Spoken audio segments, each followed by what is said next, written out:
Hello বন্ধুরা, চলে এসেছি রাতের খাওয়া দাওয়া নিয়ে। রাতে আজকে বেশি কিছু নেই মেনুতে, একদম সিম্পল।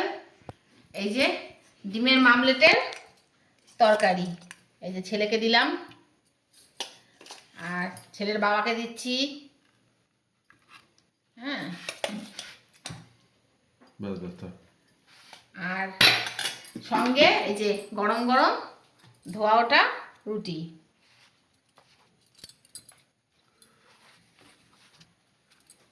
এই যে ডিমের মামলেটের রুটি কিন্তু ভালোই লাগে তাই। আর একটু এই যে এক ছিটা পটল রয়েছে, একদম সামান্য, যে খায় খেয়ে নেবে। দুপুরের মাছ রয়েছে কিন্তু কেউ খাবে না, তাই জন্য আর বার করলাম না। সঙ্গে আমাদের তো মিষ্টি যেরকম থাকে সেরকমই আছে। যাই হোক, ওই একটু আছে। আজকে ওর বাবা বললো মিষ্টি খাবে না, তাই অল্পই বার করলাম। আমি একা খাবো, আর ছেলে তো খায় না, তোমরা জানোই। তাই গরম গরম একদম ধোয়া ওঠা তরকারি এই মাত্রই বানালাম, বানিয়েই খেতে বসলাম। তাই ডিম মামলেটের তরকারি দিয়ে রুটি কিন্তু ভালো লাগে না, বলো? ইয়ে করে একবার ভেবেছিলাম ডিম কষা টাইপের করবো, তারপর আবার ভাবলাম না, মামলেটই করি, মামলেটের তরকারি করি। তাই এই আজকে আমাদের রাতের আয়োজন, ডিনারে আছে বলতে পারো। তা আমরা চটপট খাওয়া দাওয়াটা করে ফেলি গরম গরম থাকতে থাকতে।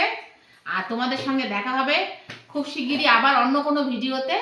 ততক্ষণের জন্য ভালো থেকো, সুস্থ থেকো এবং সাবধানে থেকো। আর আমার ভিডিও ভালো লাগলে লাইক শেয়ার সাবস্ক্রাইব করে পাশে থেকো। শুভরাত্রি।